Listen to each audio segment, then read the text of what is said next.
1 Timothée 1, à partir du verset 4. Ne néglige pas le don qui est en toi et qui t'a été donné par prophétie avec l'imposition des mains de l'assemblée des anciens. Occupe-toi de ces choses. Donne-toi tout entier à elles afin que tes progrès soient évidents pour tous. Veille sur toi-même et sur ton enseignement. Persévère dans ces choses, car en agissant ainsi, tu te sauveras toi-même et tu sauveras ceux qui t'écoutent. Je vais te dire maintenant une vérité qui ne te plaira sans doute pas. En fait, Dieu ne viendra pas faire les choses à ta place. Dieu ne viendra pas dire, Dieu ne viendra pas travailler à ta place. Dieu ne viendra pas entretenir ce qu'il t'a déjà donné. C'est à toi que revient la responsabilité d'entretenir ce que Dieu t'a donné. La femme, le mari, les enfants, le ministère, les moyens, les dons, les talents que Dieu t'a donnés. En fait, c'est comme le principe du Nazaréat. Dieu t'accorde une faveur, une puissance, son esprit. Et en retour, tu dois respecter les conditions liées au Nazaréat. Les conditions liées à la consécration, liées à ce don. Pour que son esprit demeure, pour que toutes les capacités mises en toi fonctionnent. C'est pas Dieu qui va le faire à ta place. C'est à toi de les entretenir. C'est à toi de veiller à ce qu'elles fonctionnent. Si elles ne fonctionnent pas, cela peut être à cause des attaques maléfiques, aussi à cause de ta négligence, aussi à cause de ta paresse, de ton manque de travail, aussi à cause de ta vie d'iniquité, de ta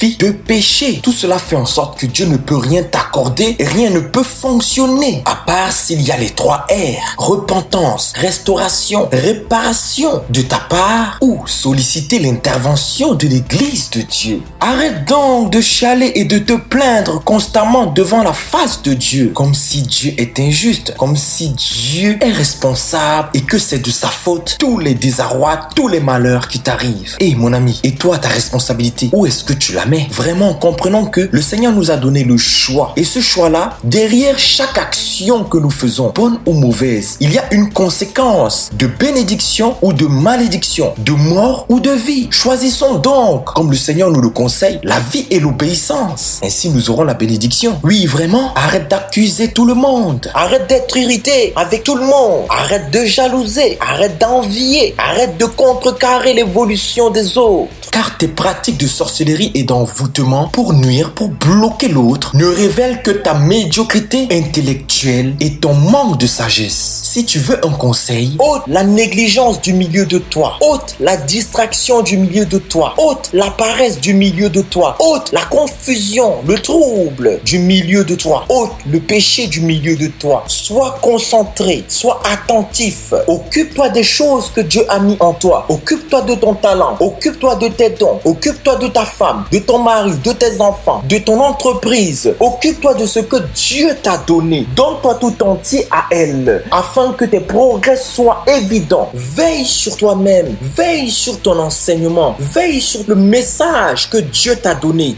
veille sur les brebis sur lesquelles Dieu t'a établi, veille sur le troupeau, veille sur toi-même, sur ton âme, persévère, ne décourage pas, n'abandonne pas, engage-toi, sois sérieux dans ça, travaille à t'améliorer sur les points sur lesquels tu dois t'améliorer, travaille à être parfait comme notre Père Céleste est parfait, aiguise ton don, cherche, frappe, demande, apprends, cherche à accroître, à grandir, cherche à te multiplier, à étendre tes limites selon la mesure que Dieu a investie en toi, selon l'esprit que Dieu a mis en toi, selon ta capacité. Ranime le don de Dieu qui est en toi, ranime l'intelligence qui est en toi. Ne laisse pas l'esprit s'éteindre, ne laisse pas qu'on t'éteint, ne laisse pas qu'on te voile, ne laisse pas qu'on t'égare, ne laisse pas qu'on te bloque, ne laisse pas qu'on te fige, qu'on te lie, qu'on t'enchaîne, qu'on t'emprisonne, car tout cela fera en sorte que tu n'évolues pas et que tu restes sur place. Luc 8, à partir du verset 5. Un semeur sortit pour semer sa semence. Comme il semait, une partie de la semence tomba le long du chemin. Elle fut foulée aux pieds et les oiseaux du ciel la mangèrent. Une autre partie tomba sur le roc. Quand elle fut levée, elle sécha parce qu'elle n'avait point d'humidité. Une autre partie tomba au milieu des épines. Les épines crurent avec elle et l'étouffèrent. Une autre partie tomba tomba dans la bonne terre. Quand elle fut levée, elle donna du fruit au centuple. De nombreuses tentatives, de nombreux échecs contribueront à te mener à trouver la bonne terre. Elles te donneront de l'intelligence, du discernement pour que à l'avenir tu puisses reconnaître ce que c'est qu'une bonne terre. Apprenons donc des expériences passées de nos frères, de nos sœurs, de nos anciens. De ce fait, voilà une pensée inspirée. Si tu le peux, ne sème pas ta semence le long du chemin, car le diable viendra et l'enlèvera de ton cœur, de peur que cela t'accorde le salut, le succès et le bonheur. Si cela est en ton pouvoir, ne laisse pas que ta semence tombe sur le roc, car il n'y a pas d'humidité. Ne la sème pas et ne la reçois pas seulement avec joie, mais enracine-la profondément. Ne crois pas au potentiel de ta semence juste pour un temps et ne la laisse pas succomber au moment de la tentation, au moment de la difficulté. Si tu en as la possibilité, ne laisse pas ta semence tomber au milieu des épines, car elles l'étoufferont. Ne la laisse pas s'étouffer par les soucis, les richesses et les plaisirs de la vie. Sinon, cette semence ne te portera point de fruits qui viennent à maturité. Si Dieu t'en accorde l'opportunité, laisse tomber et plante ta semence sur la bonne terre. Sème ta semence avec un cœur honnête et bon, craignant Dieu et marchant dans la justice et l'intégrité, car cette semence te portera du fruit, mais avec persévérance. 1 Corinthiens 12, verset 4.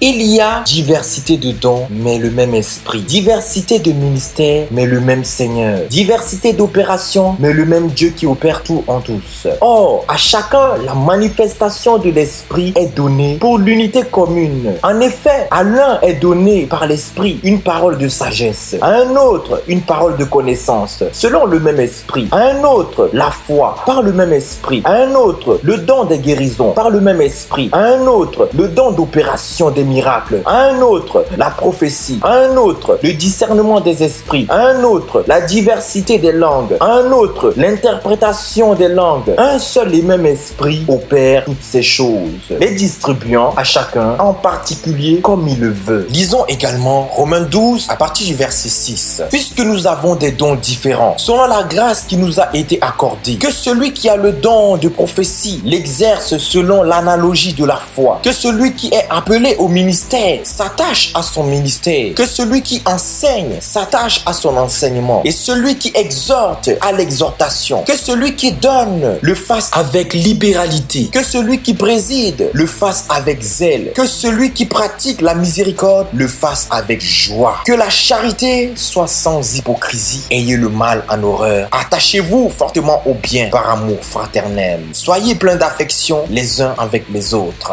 Amen. Voilà, frères et sœurs, ce que je voulais partager avec vous. Voilà ce que je voulais te transmettre comme grâce selon ma compréhension des Écritures. En fait, ce que tu as reçu du Seigneur, c'est pour l'utilité commune. C'est pour que tu t'en serves pour le bien de l'autre, pour le bien du corps, pour le bien des hommes et des femmes créés à l'image de Dieu. Puisse Dieu nous donner la capacité de nous soumettre les uns des autres. Puisse Dieu, dans sa grâce, nous accorder la capacité de nous aimer les uns des autres, de nous soutenir les uns les autres, de porter les fardeaux des uns des autres, de prendre soin de notre prochain comme nous-mêmes. Car bien des grâces sont diverses. Que Dieu nous donne la sagesse, l'intelligence, l'humilité, de nous aider mutuellement, d'être unis selon sa grâce et sa bonté. Sinon, abonnez-vous à notre chaîne, partagez ce message si vous avez trouvé que cela vous a édifié et béni. Permettez également que d'autres puissent avoir accès à cette connaissance. Car vous connaîtrez la vérité et la vérité vous affranchira. Jean 8, 32. Que le grand nom du Seigneur de gloire Jésus-Christ soit grandement